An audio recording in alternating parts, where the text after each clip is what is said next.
Welcome back to the DNX show, and today we're doing our predictions for Lakewood, Colorado.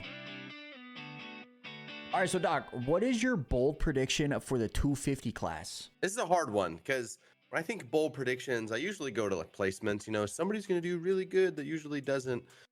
But I kind of think Deegan's just going to go 1-1, to be honest. But I'm going to bet against that today. Okay, we're betting against that, and I'm putting the chips on Old Joe, baby, the Joe show, and Joe's going to win a moto. Straight up, too, straight up. Straight up beat Deegs in, okay, this is crazy. He's going to straight up beat Deegs in a moto, battle it out. Joe's going to win. Okay, that's I mean, I would love to see that. You said bold, you know what I mean? So for my 250 bold prediction, I have one of the rookies getting a top 5. Now, this is probably going to be Drew Adams in this situation, which I definitely think he has the speed to do that. Now, the other rookie that I'm kind of thinking of is Alex Fedorstov. I had kind of high hopes with him going into the season. He hasn't really performed that well. Maybe this is a showing for him, you know. But I have a rookie showing out, showing some mad speed and getting a top 5. Drew could definitely do that for sure. 100%, I think Drew can. He showed mad speed at Paula, right? Yep. But what about your 450 bold prediction? I'm going to keep the placements on the podium alive, and this is someone that hasn't touched the podium yet, but I think is going to do really well here at round 3 is RJ Hampshire. I think he's going to get on the podium at least one moto. You know, I think every race he's just getting better and stronger, and he looks phenomenal on the 450, to be honest. So I think we're going to get a little pod. One moto. I don't think both motos, but one moto. For my 450 bold prediction, I have Justin Cooper leading over half of one of the motos. Okay, I think he's going to get a start. I think he's going to lead like 15 to 20 minutes and then get passed by either Tomac or Jett, to be honest. But I think it's possible, and I think it's going to do that. Chat, can you let him know that's not very bold? That is bold. It's not bold. 15 minutes? It's not bold. 15 minutes? 15 to 20 minutes? Put a comment down there. A little comment. That's not bold. Thank you. All right, so now moving into manufacturer points, we're going to try to predict which manufacturer is going to have the most total points at the very end of the weekend. And Doc, who do you think, or what team do you think that's going to be? This is an easy one for me. In my opinion, it's Yamaha. Look through the standings of the couple last races. Obviously, we have, you know, Star has about 700 riders between the two, 450 and 250 class. But then you go down, there's a lot of privateers in both classes using Yamahas. I just think, brother, it's a lot of Yamis. That is very valid. However, only top 20 get points. So I think personally, Kawasaki is going to get it done because you have all the PC boys, plus you have Prado and Anderson. Now 450s, Yamaha, you guys might get it done because you have Jay Coop, you got Cooper Webb. I mean, you have, who else? You have Eli Tomac, right? I can't believe I forgot about Eli. But other than that, it drops all the way down, you know? And you have two PCs in there. You have Freddie Norn on a Kawasaki. You have Mitchell Harrison on a Kawasaki. I mean, I definitely believe Kawasaki can get it done this week. Okay, so now moving into our head-to-heads, and this is brought to you by NextBets. If you guys want to play any of the 450 head-to-heads, all you have to do is go to the link in the description below at nextbets.com/playdnx to play. And for this week, we're going to start it off in the 450s, and we have Jorge Prado versus Hunter Lawrence. And Doc, who do you think is going to win that matchup? I think kind of statistically, this is very much in Hunter's favor. However, I do think Prado's getting a lot better, and I'm going to go with Prado, and I think Prado's going to get better every week and just continue to develop the bike, develop himself, get used to the format, and I think he's going to have a little bit of a breakout ride, if you will. I mean, you know, a couple top 5s. So I was also thinking about putting Prado, and then I realized that Prado, while yes, he definitely has ridden in Elevation, probably in MXGP, but has ridden Elevation at Lakewood before? And so that kind of got me thinking that maybe he might struggle there a little bit with the low power on the motorcycle, the elevation, and Hunter's been there. Hunter's done this, and I think Hunter gets it done. And between this matchup, I just think Hunter has an edge over him. It's fair. Prado has been complaining about the Cowie not having enough power, and now are you going to take like 15% more away from him? Maybe he hates that. So that's fair. For the 250 matchup, we have Garrett Marchbanks versus Julian Beaumer. And honestly, this one's kind of a toss-up right now because they're like 4-5. I agree. Right? Yeah, I agree. And 100%. I think both of them have the momentum going, right? They're really, really solid right now. And it's honestly hard to choose which guy you want to go with. However, since I also picked manufacturer points to go to Kawasaki, I need Marchbanks to go super high on this. And I got Marchbanks over Beaumer. I mean, like you said, I think either one is kind of a toss-up. However, I definitely think Juju is generally more consistent. Like Marchbanks, I think has, they both peak really high, but Marchbanks, I don't know.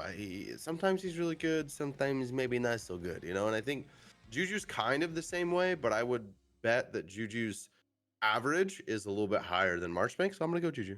I would say that Julian gets a way better starts than Marchbanks. That's one thing I will say. Marchbanks, it feels like every single moto, he's coming from 13th, 14th. And then he gets all the way up to top 5 or like top 7, So Julian definitely has that edge. But I think Marchbanks, this might be a bold one too. Elevation, low on power, big guy, tall, lanky.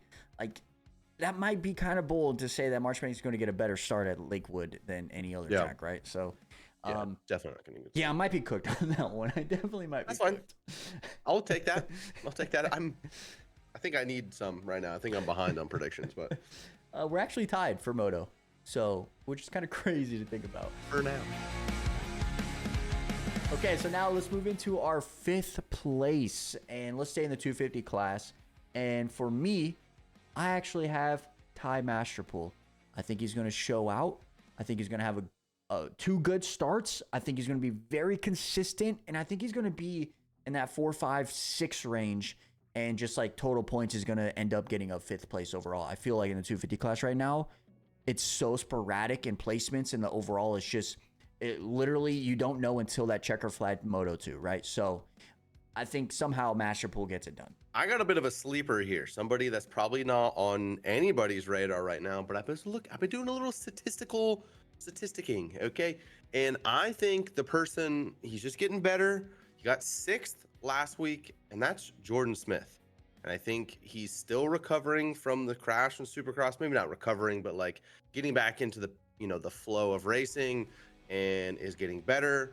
He did go 11-6 for 6th overall, which is insane how 11-6 got 6th overall. But anyway, a little like 7-7, little 7-6 action definitely could get you a 5th overall. And that's why I said that the results are so sporadic. I mean, take, for example, Mikel Harup. He finished 7th overall going 10-9. 10-9, got 7th. How does that math? I don't. It's just kind of crazy how sporadic it is right now. So 8-4 for Juju for 4th overall. That's crazy. Yeah, it's kind of it's gnarly. But okay, hopping over to the 450s. Who do you have for 5th place? I already mentioned him. He's gonna do well. I think it's gonna be RJ. I think he's gonna get a podium and then not a podium. Like go like a 6-3 or a 7-3 or maybe a 3-7 or something like that and end up 5th overall. I like that. RJ is coming around and he looks very calm on that 450 compared to the 250, which is weird, right? Yeah, like, so odd. It's like he should have moved up like 8 years ago when he was supposed to, Yeah, probably. Now for my 5th place, we talked about him a little bit in the head-to-heads, and that is Jorge Prado. Now, while I don't think he's going to beat Hunter in the overall, I do think he's going to have a better showing this week in Lakewood, and he's going to do exactly what we've been talking about. Maybe go 5-6, 6-7, and somehow it gets that 5th overall. And I'm really interested to see how it plays out because as we mentioned, he said the Kawasaki needs more power. He needs more out of that Kawasaki. He's not going to get it in Lakewood. So how is that going to work for him? I'm I'm very intrigued about that. So, okay, so let's go over to the podiums now.